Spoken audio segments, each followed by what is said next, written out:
'Tis the season to shine with H&M. Discover the holiday collection and find fashionable pieces for your wardrobe or for under the tree. Get inspired and dazzle with this year's glam. From tuxedo styles, bow detailed pieces, impressive prints, and more. From unforgettable looks to unforgettable gifts. With fashion finds to home decor, find it all at H&M. Treat your loved ones and yourself this season. Shop in-store or at hm.com. This episode is brought to you by Vital Farms. Isn't it bullshit to have to question where your food comes from? At Vital Farms, you can trace your pasture-raised eggs all the way back to the source, the pasture.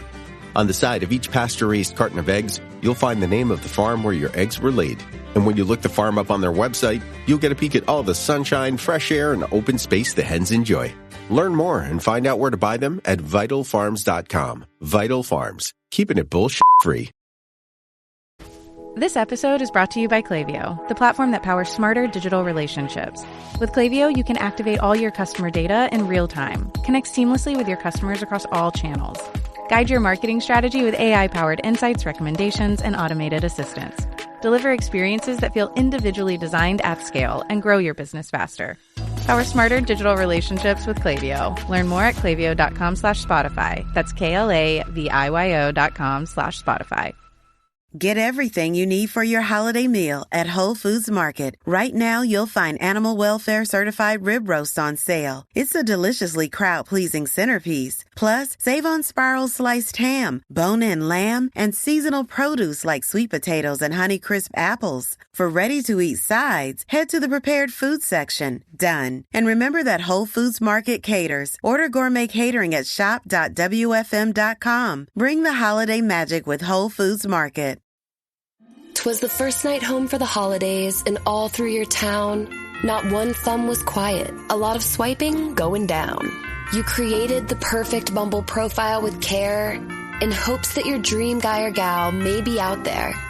When what to your wandering eyes should appear but a ton of faces you haven't seen in years.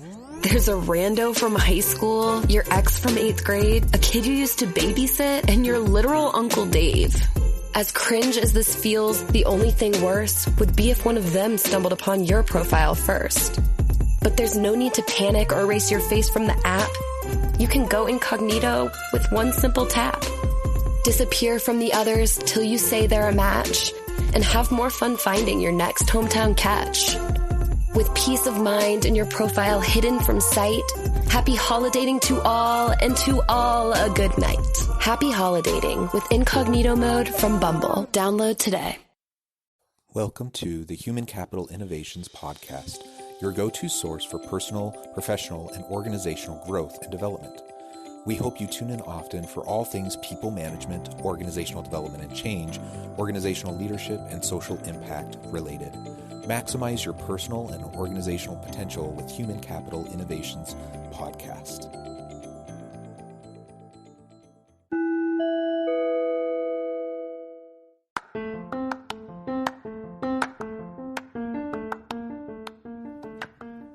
Welcome to the Human Capital Innovations Podcast. In this HCI podcast episode, I talk with Dr. Susan Landers about avoiding burnout and the importance of supporting mental wellness in the workplace.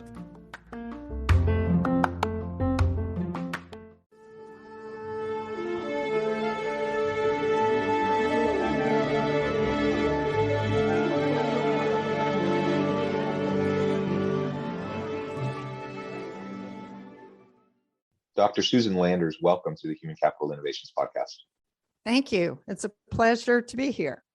Yeah, I am excited to have this conversation with you today. We're going to be focusing on burnout in the workplace, how we can avoid burnout, and really the importance of supporting mental wellness in the workplace as a leader for ourselves and for our team. As we get started, I wanted to share Susan's bio with everybody. Dr. Susan Landers is a neonatologist, a pediatrician with extra training in the care of sick and premature babies. After attending Auburn University in Auburn, Alabama, Dr. Landers graduated in 1973 and received 2 BS degrees in biology and chemistry. She attended medical school at the Medical University of South Carolina in Charleston. After completing medical school, she completed 3 years of pediatric residency training at the University of Texas Southwestern Medical School in Dallas, Texas. Next, she completed 3 years of neonatal fellowship at Baylor College of Medicine affiliated hospitals in Houston, Texas. She practiced academic neonatology for 14 years and private practice neonatology for 18 years. While caring for patients full time in private practice, she served as a speaker for the Texas Department of State Health Services. She was the medical director of the Mother's Milk Bank at Austin and served on the Milk Bank's board of directors. Additionally, she served on the executive committee of the section of breastfeeding for the AAP. Together with her husband, Dr. Philip Berry, she raised 3 children, 1 son and 2 daughters. Her family resides in Austin, Texas. And you can find more about her on her website at susanlandersmd.com. What a wonderful background. Anything else you would like to add by way of your professional background, your personal background, to provide context for the conversation today? Well, you covered everything beautifully. I do want to add that even though I've done lots of different things, I was mainly a NICU doctor. Neonatal intensive care units are ICUs for babies. And for 34 years, I practiced in a NICU, and there was a lot of critical care going on there. Premature babies, sick newborns, newborns with birth defects. And so the reason that we're talking today, I think, is that over my long career, I had lots of night call, lots of weeks in which I worked 60 hours, lots of emotional stress. Sometimes little babies die in the NICU and you have to deal with the parents and the families. And I did fine for the first 30 or so years of my career. I managed to use my resilience and use some techniques for self-care that I had learned along the way. And I stayed healthy. And it was not until my early 60s that I began to feel really physically exhausted. Even a 50-hour work week would tire me out. And I used to work 6 hours regularly. Night call felt so onerous. Going into the hospital, I just dreaded it. Then I noticed more emotional exhaustion. Some of the cases were just so sad and so much trouble, and there was conflict about when care was futile and when it was not. And so I noticed those things, but they weren't that different from what I had seen off and on in the NICU in prior years. What was different is that I became detached from my patients, John. I actually felt like I was disengaged from them. I didn't go up to the mothers and talk to them as much. I didn't say, how are you doing? Tell me how things are going. And then I noticed, the final thing I noticed was a sense that I wasn't making any difference. Now, medicine is a career like others where people do it because it makes them feel really good, really fulfilled. There are lots of jobs in which people feel fulfilled, but medicine is just the diamond in the sky, I think, because you make people feel better. And when you heal a little baby and when you take care of a little baby in the NICU for 4 or 5 months and you're at their delivery and then you see them go home, there's no better feeling in the world. That's the ultimate of being fulfilled.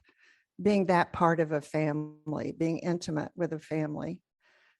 And at the very end, I felt like I wasn't making any difference. And when you lose that self-efficacy, that is when burnout is indisputable.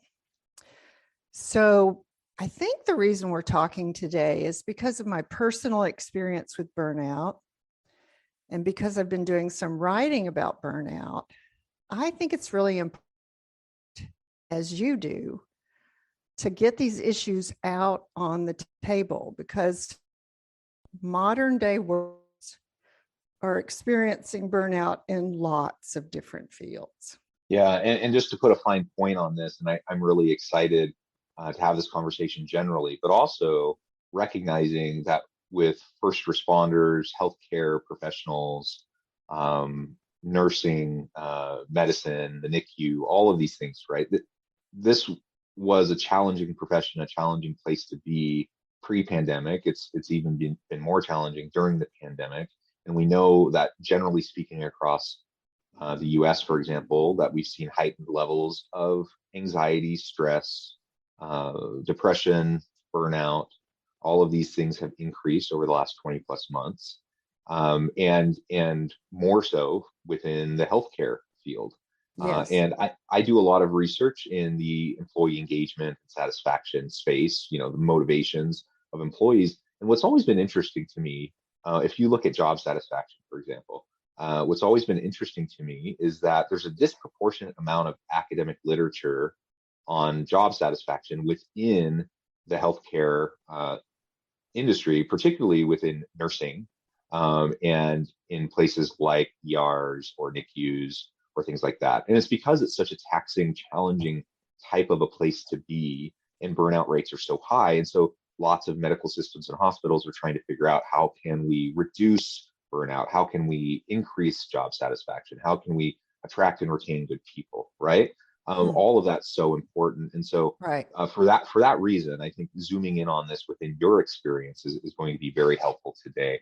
And I agree. I think once we disconnect ourselves from a broader meaning and purpose, and we're not getting fulfillment from the work that we do, whether we're working construction in a factory, teaching, working in the medical field, whatever the job, whatever the field, if you're not feeling some sense of fulfillment and meaning and purpose, and that you're contributing through what you're doing, burnout tends to be high, especially when it's a highly emotionally taxing type of a field to be in. Exactly. I too have been reading quite a bit about burnout in doctors, nurses, respiratory therapists, emergency medical technicians, and teachers. The teaching profession is getting hit really hard. And what people need to understand about burnout is that it affects absenteeism. It affects the quality of care, the performance. It affects, you mentioned anxiety and depression. Get everything you need for your holiday meal at Whole Foods Market. Right now, you'll find animal welfare certified rib roast on sale. It's a deliciously crowd-pleasing centerpiece. Plus, save on spiral sliced ham, bone-in lamb, and seasonal produce like sweet potatoes and Honeycrisp apples. For ready-to-eat sides, head to the prepared food section. Done. And remember that Whole Foods Market caters. Order gourmet catering at shop.wfm.com. Bring the holiday magic with Whole Foods Market. 'Twas the first night home for the holidays, and all through your town, not one thumb was quiet. A lot of swiping going down. You created the perfect Bumble profile with care in hopes that your dream guy or gal may be out there. When what to your wandering eyes should appear but a ton of faces you haven't seen in years. There's a rando from high school, your ex from 8th grade, a kid you used to babysit, and your literal Uncle Dave. As cringe as this feels, the only thing worse would be if one of them stumbled upon your profile first. But there's no need to panic or erase your face from the app. You can go incognito with one simple tap. Disappear from the others till you say they're a match, and have more fun finding your next hometown catch. With peace of mind and your profile hidden from sight, happy holidating to all, and to all a good night. Happy holidating with incognito mode from Bumble. Download today.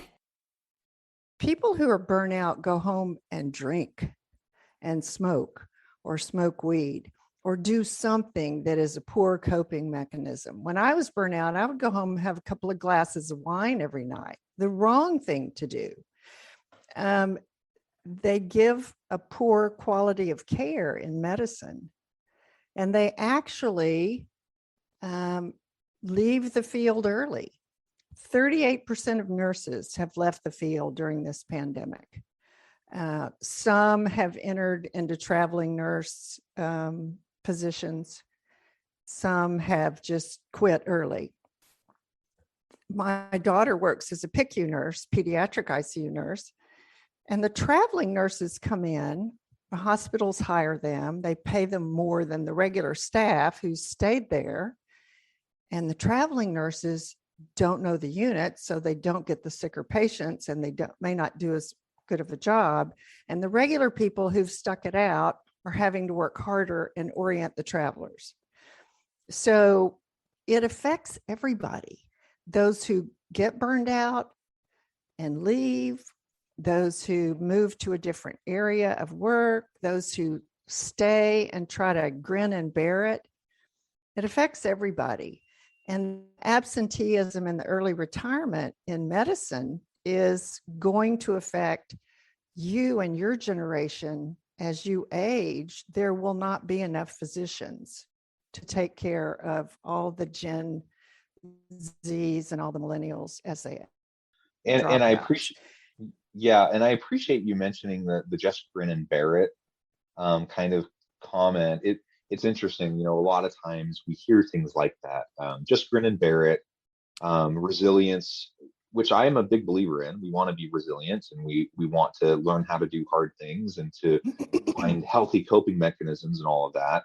But just saying just grin and bear it, or essentially being dismissive of people's challenges and lived experiences and say just get over it, isn't helpful. I have one friend years ago who was battling this wasn't in relation to the medical field at all, but she was battling depression and anxiety. And a family member, when she said she was going to counseling and getting medication, a family member said, scoffingly, why don't you just go to Home Depot, buy some materials, build a bridge, and get over it? As if it was just something she could just choose to be done with, right? And that's harsh, right? But we hear those sorts of things in the workplace. Yeah, we do. All too frequently when people say, check your emotions at the door, check your personal life at the door. When you're at work, just work and don't let that other stuff bleed in. And that's just not the way it works. No. And it goes the other way too. I can't just, especially if I'm in an area where I'm experiencing trauma on a daily basis, I can't just leave work and go home and automatically turn it off. Like it bleeds both ways. And so we have to be mindful of that as leaders, be more considerate of our people who might be struggling, not fall into the trap of saying those sorts of dismissive and demeaning types of comments, even if we don't intend to be hurtful in any way. And then we need to be more proactive about dealing with the challenges people are facing.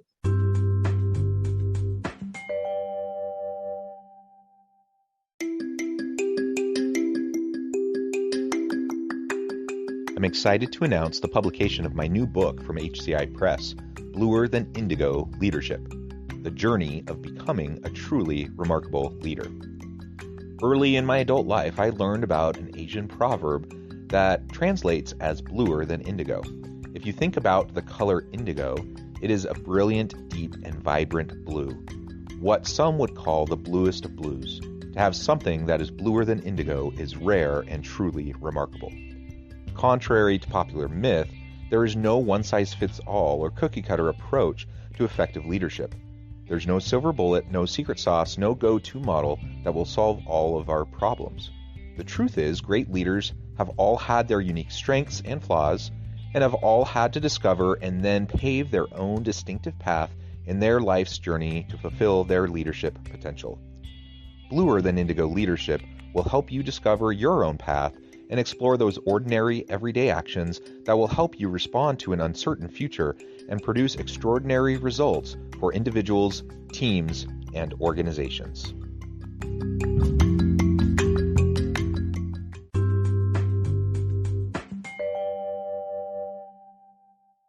Yeah, just grin and bear it is something that doctors learn when they're interns.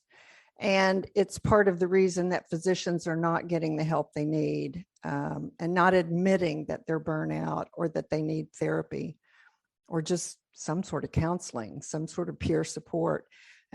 Just grin and bear it is the opposite of what we need to do. As leaders, we need to say, talking about that really difficult case that just came in, talking about that horrible outcome, sitting together as a team and saying, this really sucks, man. Everybody feels bad because we lost that patient and we tried so hard to keep that patient alive. It affects the nurses, the respiratory therapists, the doctors, everyone.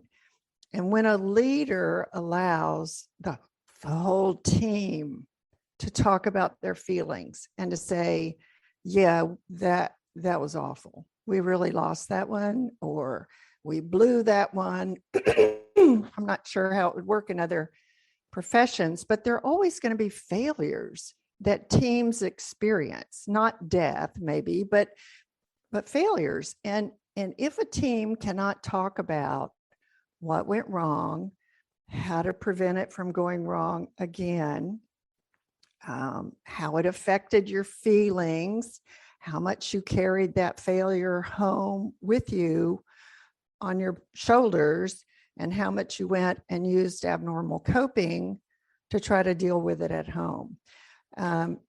We've got to change that whole notion, the stigma that talking about, excuse me, the stigma that talking about anxiety or depression or burnout is wrong, that we should keep that hidden. We should not keep those things hidden.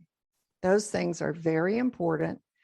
Some people are going to need paid leave to deal with these sorts of symptoms.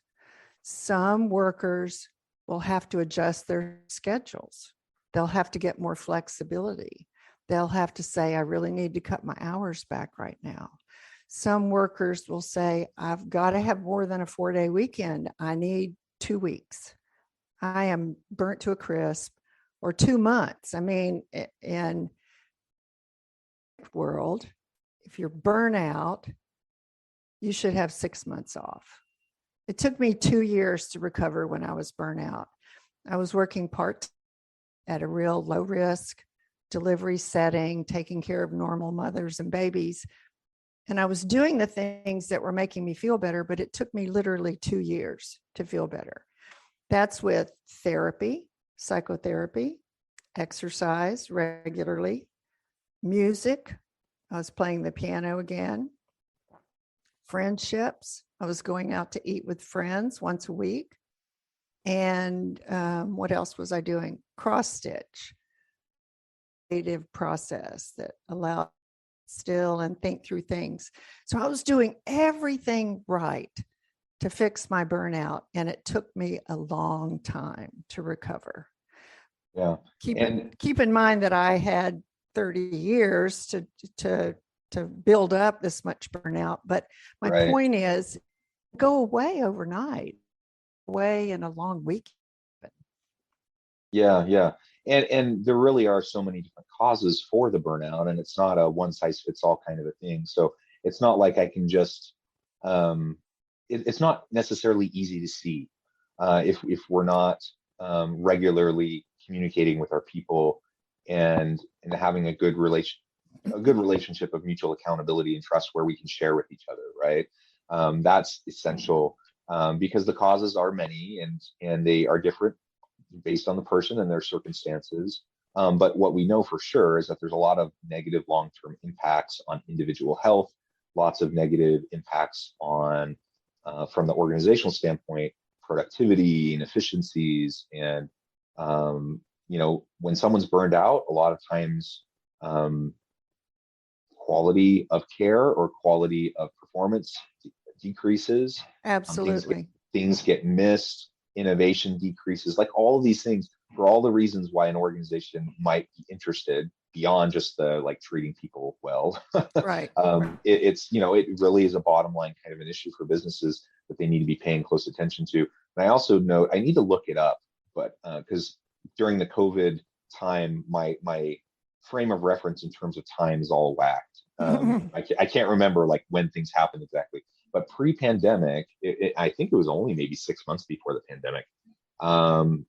There was I'm not sure if it was an executive order or just kind of an administrative policy announcement, essentially saying that burnout was going to be considered part of the Americans with Disabilities Act and would be covered. And really? That's a tremendous That's thing. I don't. great. I'm sure it's going through the courts, and I'm sure that people are wrestling with what does that actually mean. But yeah, that's hugely important because it really is a really impactful thing that affects so many Right. people in our labor force. One thing I do want to point out, a lot of people get confused. Burnout is a work-related syndrome. Major depression is different. A lot of the symptoms are shared, but major depression affects all aspects of your life. Your mood is depressed, your sleep is affected, your hunger is affected, your productivity is affected, and it really has nothing to do with work. It affects all your relationships. Burnout is specifically initiated in the workplace, and it is so significant that the physician suicide rate is the highest suicide rate of any group of workers in the country. And a lot of that is stuffing those feelings down, not admitting that we're in trouble, not admitting we're stressed, not admitting we're pushed to the edge. And I think that's going to be transferable to other professions. If we do not start talking about mental health and mental wellness and workplace culture, we will continue to see burnout. The pandemic has made everything worse, and that's why it's so obvious. But if we don't take this opportunity to make workplace culture better, burnout's not going to go away. Yeah, that's right. So in our last few minutes together, let's talk about that a little bit more. How we can go about supporting mental wellness in the workplace to reduce things like burnout and to increase the positive, environment for our employees to be able to thrive. How do we go about doing that as leaders? Well, Stanford has done some research and suggested that having a wellness champion in the workplace is a good idea. The AMA has done lots of surveys, and there are surveys available, just quick 10-item surveys, not the 50-item Maslick inventory. We survey our employees once a year. We have a wellness officer. We talk to our people. We ask for their input. We ask them about workflow. We ask about communication. We talk to them about how the help they're getting. In private physician offices, the physician should not be faxing things on their computer. The medical assistant should be faxing things, or the secretary. Some people suggest huddling. I didn't like huddling in the NICU, but that's the notion that you get your manager, every worker, and every assistant all together and every day, and you say, this is what we're going to do today. Is everybody clear? Some people say huddling is a good idea. Flexible schedules. We've got to have flexible schedules. If someone is over the edge, they need to go away for a few days, and somebody else is going to have to come in and fill their slot. Data is important. One thing I learned in working with quality improvement with physicians is that they don't believe there are problems unless you have data to show their problems, whether it's birth injury or whether it's C-sections or whatever you're studying. So all workplaces must survey their workers. They do monitor output, and they need to look at those data on a yearly basis. And workers need to know that they have a leader to go to who believes in wellness, health, mental health and wellness. You're not going to go talk to someone if you think they're a grin and bear it kind of boss. Who's going to go talk to that kind of boss? You're going nowhere. You might as well grin and bear it. So there are many things that we could do in the workplace to make things better for people.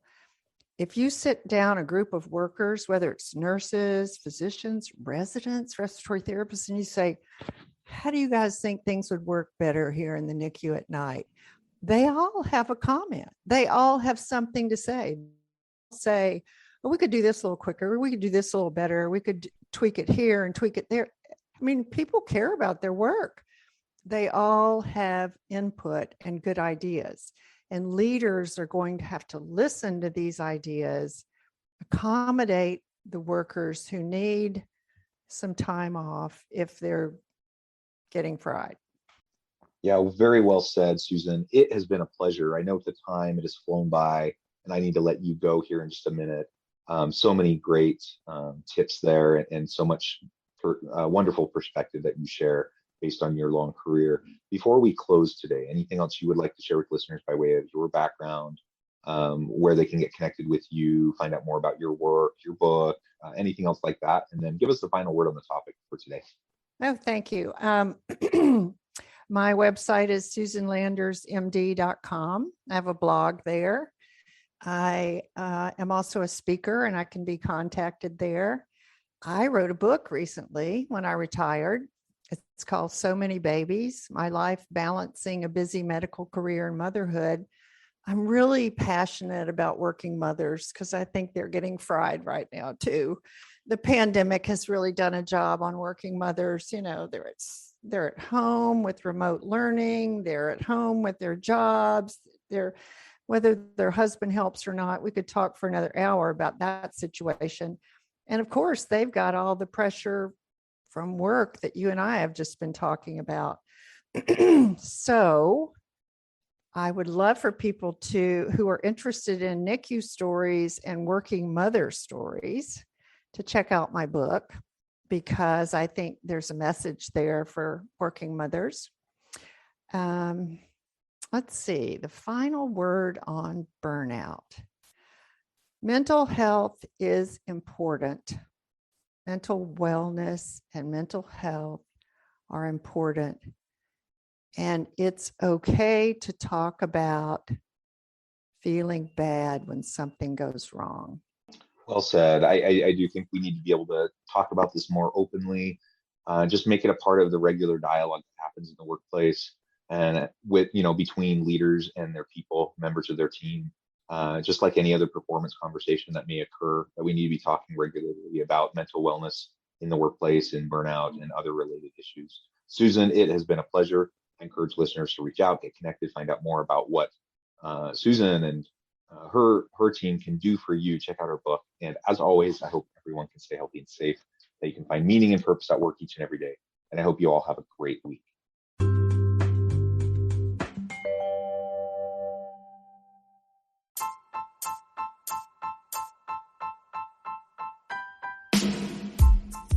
The alchemy of truly remarkable leadership.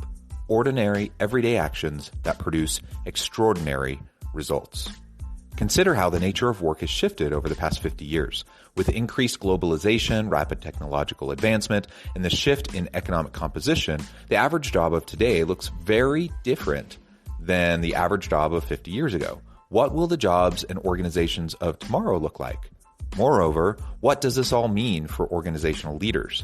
What are the core competencies and capabilities of organizations and their leadership that are prepared for continued disruption and geopolitical and socioeconomic shifts? Regardless of what the future holds, increasingly, leaders need to be socially minded, data-driven, decisive, champions of talent, and disruptors of the traditional notions of leadership, teams, organizations, and work.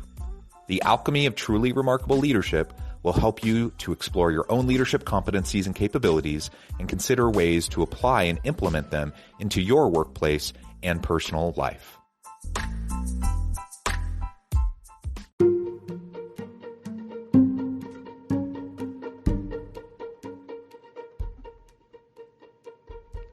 Check out Human Capital Innovations magazine, Human Capital Leadership.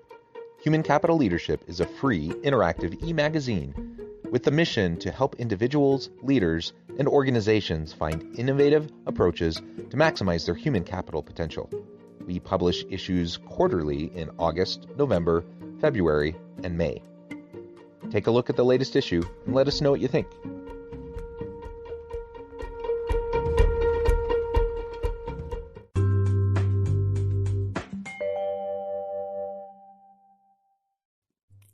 Thanks again for joining us for this episode of the Human Capital Innovations Podcast. I hope you stay healthy and safe and that you have a great week.